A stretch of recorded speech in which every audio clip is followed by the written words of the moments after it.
जब जब बीजेपी की सरकार रही या बीजेपी के समर्थन या बीजेपी की तरफ से राष्ट्रपति पद का कोई उम्मीदवार आया है तो मामला दिलचस्प हुआ है। चाहे वो डॉक्टर एपीजे अब्दुल कलाम हो, चाहे वो रामनाथ कोविंद जी हो या फिर अब द्रौपदी मुर्मू का नाम हो। बहरहाल इस पर कुछ दिलचस्प पहलू हम आपके सामने रखते हैं इस रिपोर्ट के जरिए। भारतीय जनता पार्टी, खासकर नरेंद्र मोदी सरकार के कार्यकाल में ऐसा देखा गया है कि फैसले हमेशा आम धारणा या कई लीक से हटकर लिए जाते हैं, जिसका कोई अंदाजा नहीं लगा पाता है। इसका ताजा उदाहरण इस साल राष्ट्रपति पद के लिए एनडीए उम्मीदवार के रूप में द्रौपदी मुर्मू के नाम की घोषणा है। खुद द्रौपदी मुर्मू ने इस पर आश्चर्य व्यक्त किया था। केंद्र की सत्ता पर काबिज भाजपा और उसके गठबंधन दलों ने झारखंड की पूर्व राज्यपाल द्रौपदी मुर्मू को राष्ट्रपति पद का उम्मीदवार बनाकर वैसे तो कई क्षेत्रीय दलों के लिए पसोपेश की स्थिति पैदा कर दी है। ऐसे में अब एक बार फिर से डॉक्टर एपीजे अब्दुल कलाम के राष्ट्रपति बनने की कहानी लोगों के बीच में चर्चा का विषय बन गई है। आइए ऐसे में आज हम आपको बताते हैं कि मिसाइल मैन के नाम से मशहूर एपीजे अब्दुल कलाम के राष्ट्रपति बनने की कहानी क्या थी, क्योंकि वो भी इतनी ही दिलचस्प थी। दरअसल एपीजे अब्दुल कलाम देश के उन राष्ट्रपतियों में शुमार रहे हैं जिन्हें जनता का सबसे ज्यादा प्यार मिला है। जब वो वैज्ञानिक थे तब भी देश सेवा में उनके योगदान के लिए जनता ने उन्हें सिर आंखों पर बैठाया, और जब वो राष्ट्रपति बने तो सर्वोच्च पद पर आसीन एक सादगी पसंद शख्स की जनता कायल हो गई।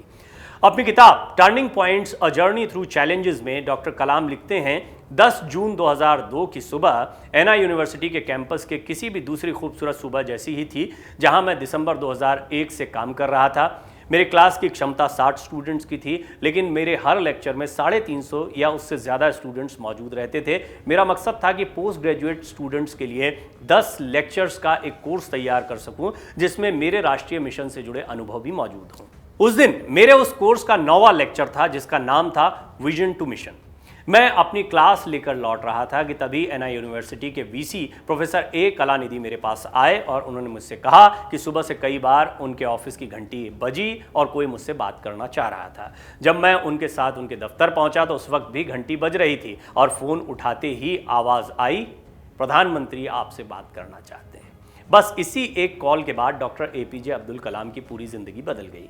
कलाम उसी ऑफिस में प्रधानमंत्री के फोन का इंतजार कर रहे थे, तभी आंध्र प्रदेश के मुख्यमंत्री चंद्रबाबू नायडू का उन्हें सेल फोन पर फोन आया और उन्होंने कहा, प्रधानमंत्री जी का एक बहुत जरूरी फोन आपके पास आने वाला है, प्लीज ना मत कीजिएगा। इसके तुरंत बाद ही फोन बजा और प्रधानमंत्री अटल बिहारी वाजपेयी ने हालचाल लेने के बाद डॉक्टर एपीजे अब्दुल कलाम से कहा, मैं एक पार्टी मीटिंग से लौट रहा हूं जहां हम सभी ने मिलकर यह फैसला लिया है कि देश को एक राष्ट्रपति के रूप में आपकी ज़रूरत है। मुझे आज रात घोषणा करनी है और आपकी तरफ से सिर्फ एक हाँ या ना की आवश्यकता है। कलाम ने प्रधानमंत्री से जवाब देने के लिए समय मांगा और अपने कई दोस्तों से बातचीत की। इसके बाद उन्हें समझ आ गया कि एक वैज्ञानिक के रूप में तो वो देश में अपना योगदान दे ही रहे हैं। उन्होंने प्रधानमंत्री को ठीक 2 घंटे बाद फोन करके और मिलकर हामी भर दी। अटल बिहारी वाजपेयी ने डॉक्टर एपीजे अब्दुल कलाम का जवाब सुनने के बाद तत्कालीन कांग्रेस अध्यक्ष सोनिया गांधी से भी बात की। सोनिया गांधी ने बस इतना पूछा कि क्या कलाम की उम्मीदवारी फाइनल है। इसके बाद सोनिया गांधी ने अपनी पार्टी और सहयोगी दलों से बातचीत की और 17 जून 2002 को डॉक्टर एपीजे अब्दुल कलाम की राष्ट्रपति उम्मीदवारी को समर्थन देने की घोषणा कर दी। कलाम चाहते थे कि लेफ्ट पार्टीज भी उनकी उम्मीदवारी का समर्थन करें, लेकिन लेफ्ट ने अपना अलग उम्मीदवार मैदान में उतारा था। इन सब के बावजूद 18 जुलाई 2002 को डॉक्टर एपीजे अब्दुल कलाम ने राष्ट्रपति चुनाव में जीत हासिल की और 25 जुलाई 2007 तक वो भारत के राष्ट्रपति बने रहे। एपीजे अब्दुल कलाम का जन्म 15 अक्टूबर 1931 को भारत के दक्षिणी राज्य तमिलनाडु के रामेश्वरम में हुआ था। उनका पूरा नाम अबुल पाकिर जैनुल आबदीन अब्दुल कलाम था। एक मछुआरे घर में जन्मे कलाम साहब का बचपन बेहद अभाव में बीता। गणित और भौतिक विज्ञान उनके फेवरेट सब्जेक्ट रहे।